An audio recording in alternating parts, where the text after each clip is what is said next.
شرور أنفسنا وسيئات أعمالنا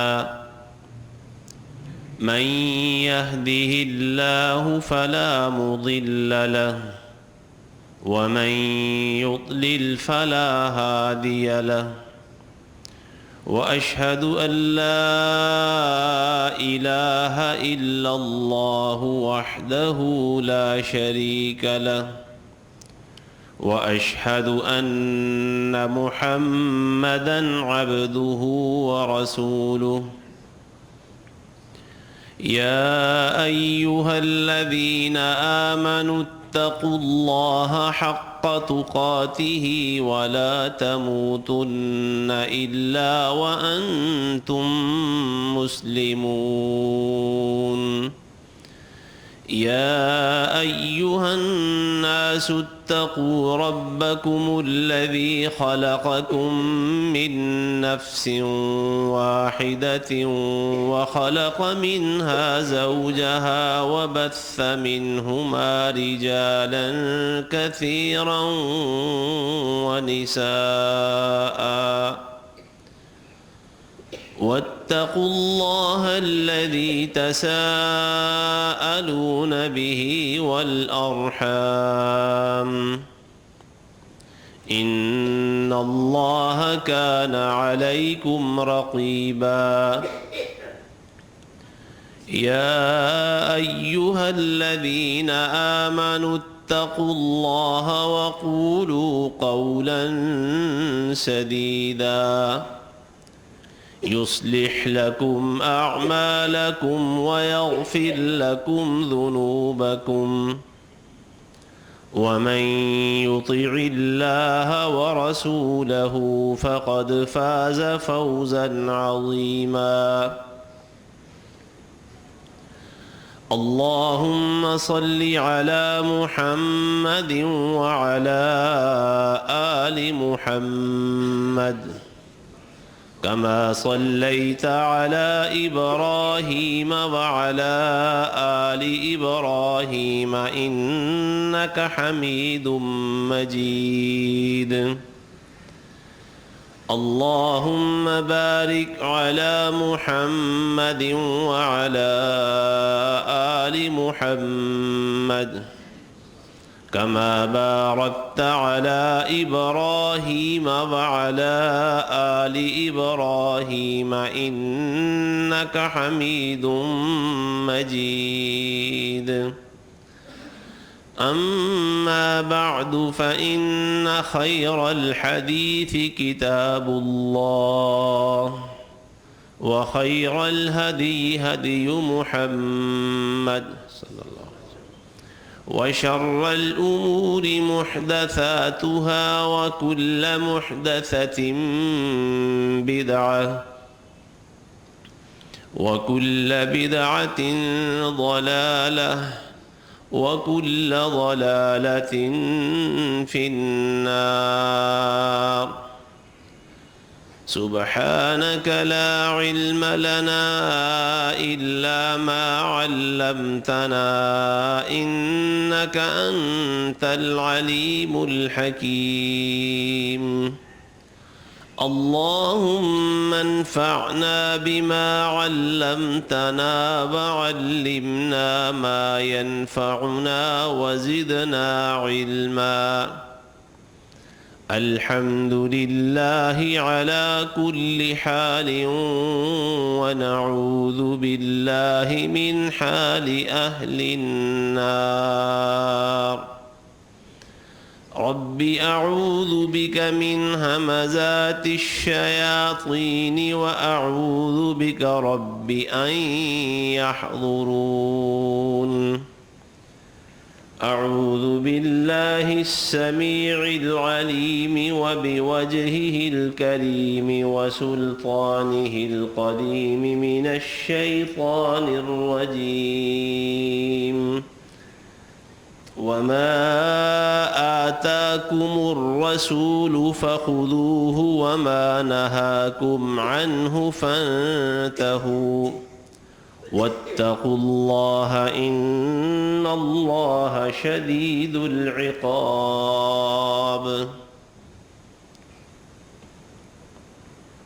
اور جو چیز تمہیں پیغمبر دے وہ لے لو، اور جس چیز سے تمہیں روکے اس سے رک جاؤ،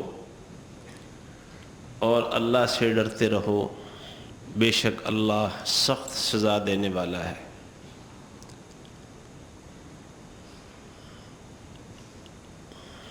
زمانوں کے گزرتے جانے اور بدلتے رہنے کے ساتھ ساتھ جو زندگی کی آزمائشیں اور فتنے ہیں وہ بدلتے رہتے ہیں۔ جس دور سے ہم گزر رہے ہیں رسول اللہ صلی اللہ علیہ وآلہ وسلم کی پیشگوئی کے مطابق بہت زیادہ فتنوں کا دور ہے، اور جیسے جیسے قیامت قریب آتی جائے گی فتنے اور آزمائشیں، امتحانات یہ بڑھتے جائیں گے۔ لیکن یہ بڑی دلچسپ بات ہے کہ جو زمانے گزر گئے ہیں ان میں بھی طرح طرح کے فتنے سر اٹھاتے رہے۔ آج بھی بہت سارے فتنے ہیں، آئندہ اس سے بھی زیادہ ہوں گے۔ ہر دور میں فتنوں سے اپنے بچاؤ، اپنے تحفظ اور اپنے دفاع کا راستہ اور طریقہ صرف ایک ہے، اور وہ ہے رسول اللہ صلی اللہ علیہ وآلہ وسلم کی سنت کی اتباع کا راستہ۔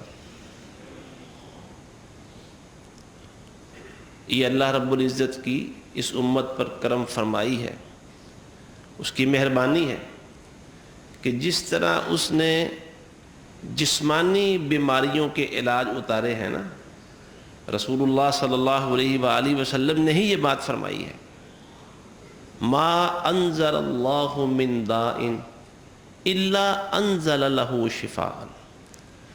ہر بیماری اللہ نے ہی پیدا کی ہے اور اللہ نے ہر بیماری کا علاج بھی پیدا کیا ہے۔ اسی طرح جو روحانی بیماریاں ہیں، فتنے ہیں، زمانوں کے بدلنے کے ساتھ ساتھ وہ اپنا رنگ، اپنی شکل بدلتے رہتے ہیں، نئے سے نئے فتنے دنیا میں سامنے آ رہے ہیں، لیکن ہر فتنے سے بچنے کا طریقہ اور راستہ صرف ایک ہے، اور وہ رسول اللہ صلی اللہ علیہ وسلم کی اتباع کا راستہ ہے۔ سورہ نور میں اللہ نے یہ بات فرمائی ہے، وَإِن تُطِيعُوهُ تَهْتَدُوا۔ اگر تم اس پیغمبر کی اطاعت کرو گے، ان کے پیچھے چلو گے، تَهْتَدُوا، تو تم ہدایت پا جاؤ گے۔ مولانا ابو الکلام آزاد رحمہ اللہ اکثر اپنی تفسیر میں تہتدوا جیسا لفظ ہے نا، ہدایت، اس کے معنی یہ کرتے ہیں کہ تم کامیابیوں اور کامرانیوں کے راستوں پر چلنے لگ جاؤ گے، کیونکہ حقیقی کامیابی اور کامرانی اللہ کی ہدایت پر عمل کرنے میں ہے، رسول اللہ صلی اللہ علیہ وآلہ وسلم کی اتباع میں۔ اور یاد رکھیے، جس طرح تمام فتنوں سے بچنے کا اور سلامتی کے ساتھ منزل تک پہنچنے کا محفوظ ترین راستہ صرف اور صرف رسول اللہ صلی اللہ علیہ وسلم کا راستہ ہے، اسی طرح آپ کا راستہ چھوڑنا، آپ کی سنت ترک کرنا، آپ کی اتباع چھوڑ کے کسی بھی راستے پر چل نکلنا، وہ خواہشات کا راستہ ہو سکتا ہے، وہ کسی اور شخص کی بات ماننے کا راستہ ہو سکتا ہے، وہ کسی چھوٹے بڑے کی بات ہو سکتی ہے، کوئی بھی صورت ہو، وہ انتہائی خطرناک راستہ ہے، خطرات سے بھرا ہوا راستہ ہے۔ نہ صرف یہ کہ سلامتی کی ضمانت نہیں بلکہ تباہی اور بربادی کا راستہ ہے۔ تو سلامتی ہر لحاظ سے، سامنے اور پیچھے سے، دائیں اور بائیں سے، ظاہری اور باطنی لحاظ سے سلامتی صرف اور صرف اتباع رسول کے اندر ہے صلی اللہ علیہ وسلم۔ سیدنا ابو بکر صدیق رضی اللہ تعالیٰ عنہ فرماتے ہیں کہ میں نے اللہ کے محبوب پیغمبر محمد الرسول اللہ صلی اللہ علیہ وآلہ وسلم کو جو بھی کام کرتے ہوئے دیکھا نا، میں نے ہر وہ کام کیا ہے، اسی کے مطابق میں اپنی زندگی گزار رہا ہوں۔ آپ کا راستہ میں چھوڑتا ہی نہیں، بلکہ میں نے پوری زندگی کے لیے یہ عزم کر رکھا ہے کہ ہر وہی کام کروں گا جو رسول اللہ صلی اللہ علیہ وآلہ وسلم نے کیا ہے۔ اور دوسری بات یہ کہتے ہیں مجھے اس بات کا ڈر ہے کہ اگر میں نے اتباع رسول سے منہ موڑا تو میں ہلاکتوں کا شکار ہو جاؤں گا۔ اگر میں نے رسول اللہ صلی اللہ علیہ وسلم کی اتباع نہ کی تو نتیجہ کیا نکلے گا؟ میں ہلاکتوں کا شکار ہو جاؤں گا۔ میری یہ روش مجھے ہلاکتوں اور تباہیوں کا شکار بنا دے گی۔ اور بات بالکل ٹھیک کی ہے۔ اچھا، یہ بات سیدنا ابو بکر رضی اللہ تعالیٰ عنہ نے صرف کہی نہیں ہے، زبان سے نہیں کہی، کر کے دکھائی ہے۔ اس کی ایک مثال دیکھیں، ایک مثال، اور جو بڑی نمایاں اور واضح ہے، آپ اس قصے اور واقعے کو جانتے ہیں۔ جب رسول اللہ صلی اللہ علیہ وآلہ وسلم کی وفات ہو گئی اور حضرت ابو بکر خلیفہ بن گئے تو بڑے بڑے مسائل نے فوری طور پر سر اٹھا لیا۔ ان میں سے ایک مسئلہ جو صحابہ کے اندر آپس کا مسئلہ تھا، وہ کیا تھا؟ جب رسول اللہ صلی اللہ علیہ وآلہ وسلم اپنے اس بیماری میں، مرض میں مبتلا ہوئے جس میں آپ فوت ہو گئے تھے، تو آپ نے حضرت اسامہ بن زید رضی اللہ تعالیٰ عنہ کو ایک لشکر کی سپہ سالاری دی اور لشکر کو روانہ کر دیا۔ اور تب آپ بیمار تھے، لشکر پوری تیاری کر کے روانہ ہوا تو مدینے کے باہر اس نے پڑاؤ کر لیا، اس وجہ سے کہ اللہ کے رسول بہت بیمار ہیں اور پتہ نہیں نتیجہ کیا نکلے۔ حالات کا انتظار کرنے لگا، حتیٰ کہ چند دنوں میں رسول اللہ صلی اللہ علیہ وسلم کی وفات کا حادثہ پیش آ گیا۔ لشکر رکا ہوا ہے۔ خلیفۃ المسلمین سیدنا ابو بکر رضی اللہ تعالیٰ عنہ نے اس لشکر کو روانہ ہونے کا جب حکم دیا تو صحابہ نے کہا کہ خلیفۃ المسلمین، مدینہ کے حالات بڑے خراب ہیں، پوری جو ریاست اسلامی اس میں بغاوت پھیل چکی ہے، بہت سارے قبیلے مرتد ہو گئے ہیں، اور نہ صرف مرتد ہوئے ہیں بلکہ اب وہ جو مرکز ہے ریاست کا اس پر حملے کی تیاری کر رہے ہیں، اور جھوٹے جو مدعیان نبوت ہیں ان کا فتنہ بھی اب سر اٹھا رہا ہے۔ اور کتنے مسلمان قبیلے ہیں انہوں نے زکوٰۃ دینے سے انکار کر دیا ہے۔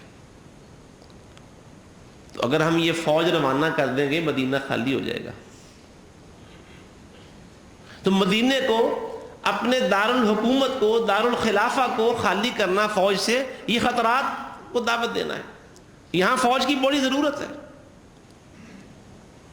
حضرت ابو بکر رضی اللہ تعالیٰ عنہ نہیں مان رہے، کہتے نہیں، جس لشکر کو اللہ کے رسول صلی اللہ علیہ وآلہ وسلم نے روانہ ہونے کا حکم دیا تھا، ابو بکر کے پاس اختیار ہی نہیں ہے کہ اس کو روک سکوں، میرے اختیار بھی نہیں۔ بڑا سمجھایا لوگوں نے، صحابہ بڑا سمجھا رہے تھے۔ عمر رضی اللہ تعالیٰ عنہ کو نمائندہ بنایا، اور وہ زیادہ قریب بھی تھے، بڑے دھڑلے سے بات کرتے تھے۔ انہوں نے ایک بڑے عجیب طریقے سے بات کی، کہنے لگے کہ دیکھیں مدینہ میں اور جہاں لوگ ہیں یہاں ازواج مطہرات بھی ہیں، رسول اللہ صلی اللہ علیہ وسلم کی بیویاں بھی ہیں، اور یہ بیویوں کا حوالہ کیوں دیا؟ اس لیے کہ ازواج مطہرات میں امہات المؤمنین نے خلیفۃ المسلمین کی اپنی بیٹی عائشہ رضی اللہ تعالیٰ عنہ بھی تھی۔ یہ بات ازواج مطہرات کے حوالے سے اس لیے کہی کہ بیٹی کا خیال آئے گا نا تو ذرا دل نرم ہو جائے گا، بات منوانا آسان ہو جائے گا۔ ہمارا معاملہ ایسا ہی ہے نا، جب رشتے سامنے آتے ہیں تو سنت پیچھے چلی جاتی ہے۔ جب دنیا کے تعلقات ہمیں، ہمارے تعلقات سنت پر عمل کرنے سے روکتے ہیں، ہمارے تعلقات عدل کی بات کہنے سے روکتے ہیں، ہمارے دنیا کے رشتے ہمیں انصاف کرنے سے روکتے ہیں، ادھر رنگ ہی اور ہے۔ جب یہ بات کی گئی کہ ازواج مطہرات ہیں،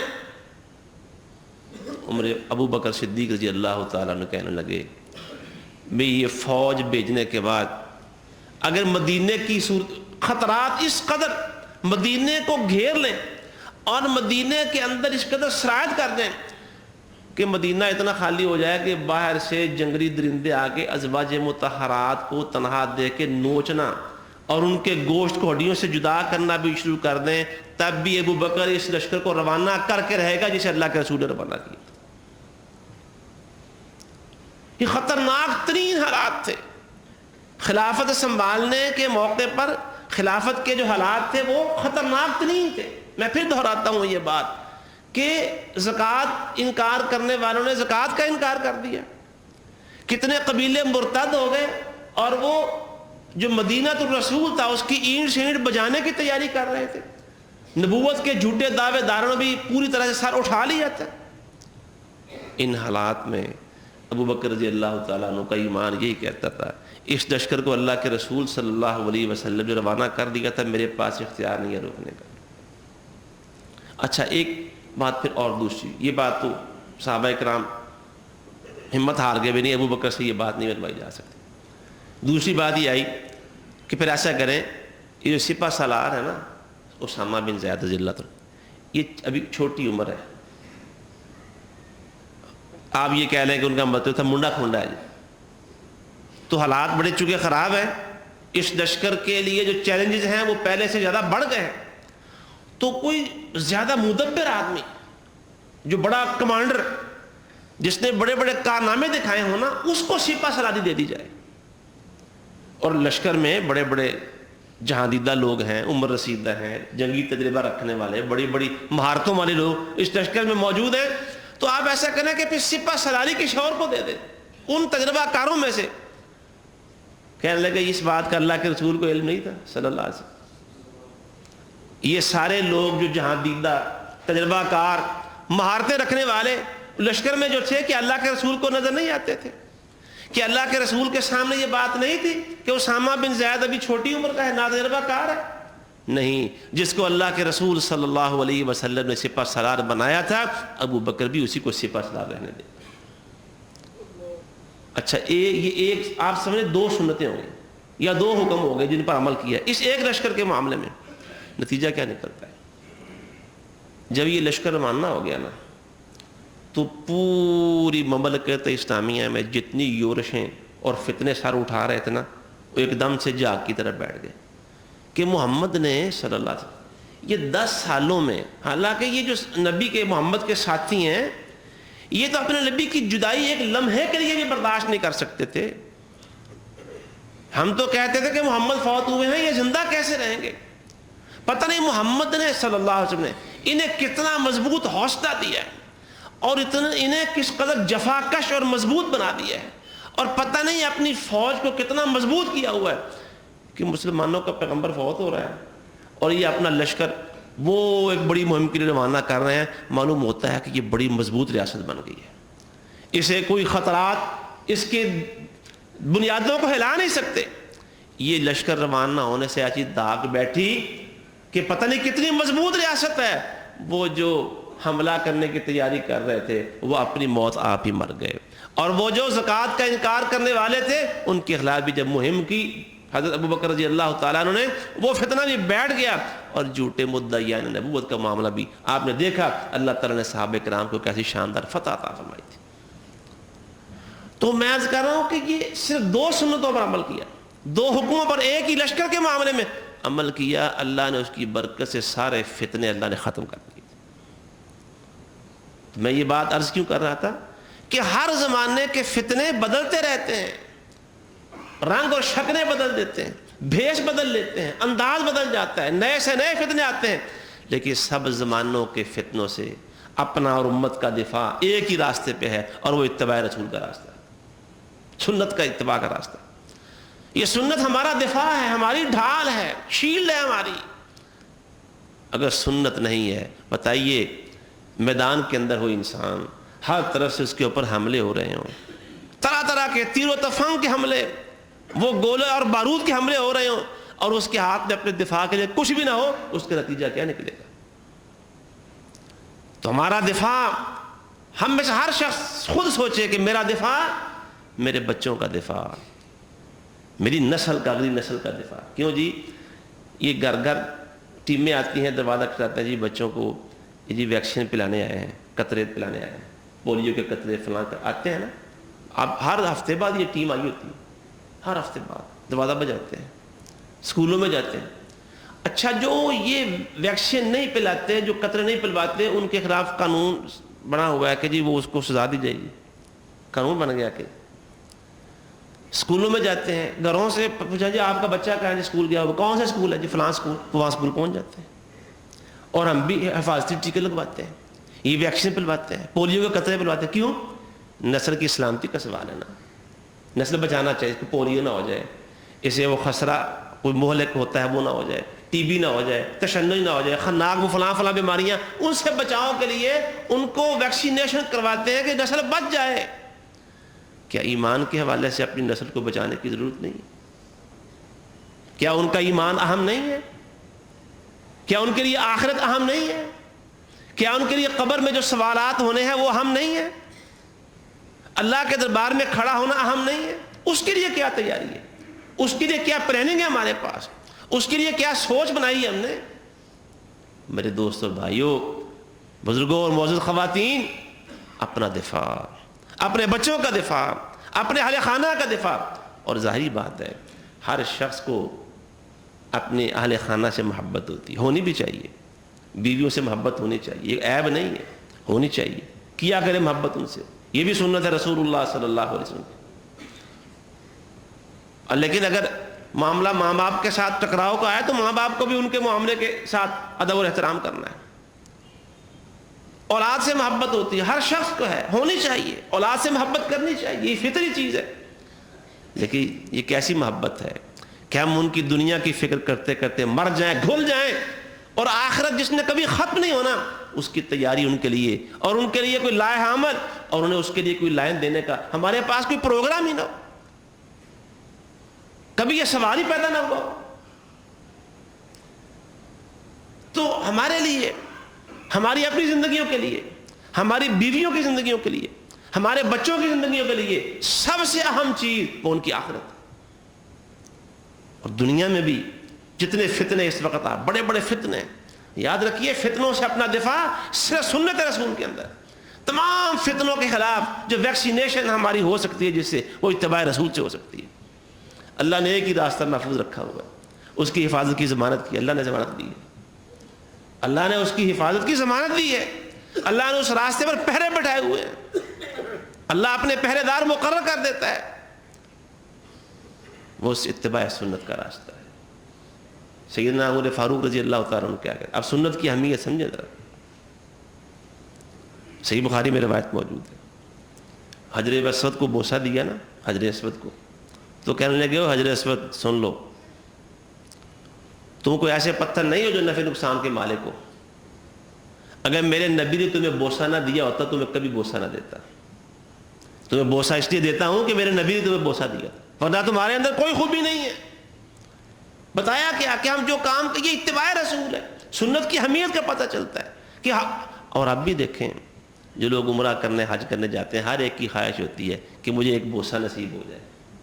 جب واپس آتے ہیں تو لوگ پوچھتے ہیں کہ مجھے حجر اسود کا بوسہ لیا ہے. لوگ اس سعادت کو حاصل کرنے کے لیے دکم پیل کرتے ہیں, وہاں جناب پہلوانی کا زور دکھاتے ہیں, حالانکہ یہ غلط ہے, دکم پیل غلط ہے. وہ سعادت حاصل کرنے کے لیے یہ دکم پیل, لوگوں کے ساتھ ظلم و زیادتی کرنا, دھکے دینا, گرانا, آگے بڑھنا, یہ غلط ہے. اللہ کے رسول صلی اللہ علیہ وسلم کی تعلیم نہیں ہے, لیکن کوشش کرتے ہیں, سعادت ہے جناب. وہ بوسہ کیوں دیتے ہیں؟ اس پہ کوئی نفع نہیں ہے, اس پتھر میں کوئی نقصان اور نفع کی کوئی صلاحیت نہیں ہے, صرف اس لیے بوسہ دیتے ہیں کہ میرے اور آپ کے محبوب پیغمبر سیدنا محمد رسول اللہ صلی اللہ علیہ وسلم نے اس کو بوسہ دیا تھا. اور ایک اور بات کہی سیدنا عمر فاروق رضی اللہ تعالیٰ عنہ نے, یہ جو طواف کے پہلے 3 چکر رمل کرتے ہیں, تیز چلتے ہیں, دوڑتے ہیں, اللہ سب کو نصیب فرمائے, وہاں کی حاضری نصیب فرمائے. بڑی دعائیں کیا کریں اس کے لیے, امنگ رکھیں اندر, دل کے اندر ہر وقت یہ عزم اور ارادہ رکھیں. پیسے ہیں تب بھی اللہ سے امید رکھیں, پیسے نہیں ہیں تو اور زیادہ اللہ ہی سے امید رکھیں. جب اللہ وہاں لے جانا چاہتا ہے نا تو پیسوں کا محتاج نہیں ہے, وہ پہنچانے پر قادر ہے. اللہ ہر ایک کو نصیب فرمائے اور بار بار وہاں کی حاضری نصیب فرمائے. کہتے ہیں وہ جو 3 چکر میں دوڑتے ہیں نا, وہ جب پہلی دفعہ ہم دوڑے تھے نا, پہلا عمرہ کرتے وقت, تو ہمیں جب آئے تو انہوں نے دیکھا, مکے کے سرداروں نے, یار یہ تو بخاروں کے مارے ہوئے ہیں، دبلے پتلے بالکل ایسے تنکے ہی ہیں، پلے تو کچھ بھی نہیں ان کے. یہ بات اللہ کے رسول صلی اللہ علیہ وسلم نے سن لی. فرمایا چلو اپنا ایک ایک کندھا ننگا کرو ذرا، احرام کی چادر کندھے کے نیچے سے گزارو، اور یہ 3 چکر جو نا یہ دوڑ کے لگاؤ، ان کو پتہ چلے کہ یہ جو دبلے پتلے ہیں یہ ظاہری لحاظ سے ہیں، ان میں جو قوت ہے اس کا تم کبھی سامنا نہیں کر سکتے. دوڑ لگاؤ 3 چکر. صحابہ کرام جب دوڑ لگانی شروع کر دی، تیز چلے.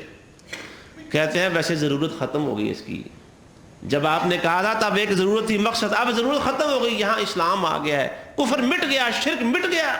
قل جاء الحق وزهق الباطل ان الباطل كان زهوقا. ضرورت ختم ہو گئی ہے، لیکن ہم اسے قیامت تک کرتے رہیں گے کیونکہ میرے نبی نے کرنے کا حکم دیا تھا. یہ ہے سنت رسول اللہ صلی اللہ علیہ وسلم. حضرات اس کی اہمیت کو سمجھیں. اپنے لیے ہماری یہ دنیا اور قبر کے اندر جانا ہے، قبر کی دیر نگری میں اترنا ہے. میں نے اور آپ نے، وہاں کوئی روشنی نہیں ہے سوائے سنت رسول صلی اللہ علیہ وسلم کی روشنی کے. اور قیامت کے دن جانا ہے اللہ کے سامنے. اس دن بھی نجات اور کامیابی صرف اور صرف رسول اللہ صلی اللہ علیہ وسلم کے قدموں کے اندر رکھی ہوئی ہے اور کہیں نہیں. اللہ ہمیں اس کی توفیق عطا فرمائے اور اپنے نبی صلی اللہ علیہ وآلہ وسلم کے ساتھ، آپ کی سنتوں کے ساتھ اللہ نے پیار نصیب فرمائے، ان پر عمل کی توفیق عطا فرمائے. وآخر دعوانا ان الحمد للہ رب العالمین.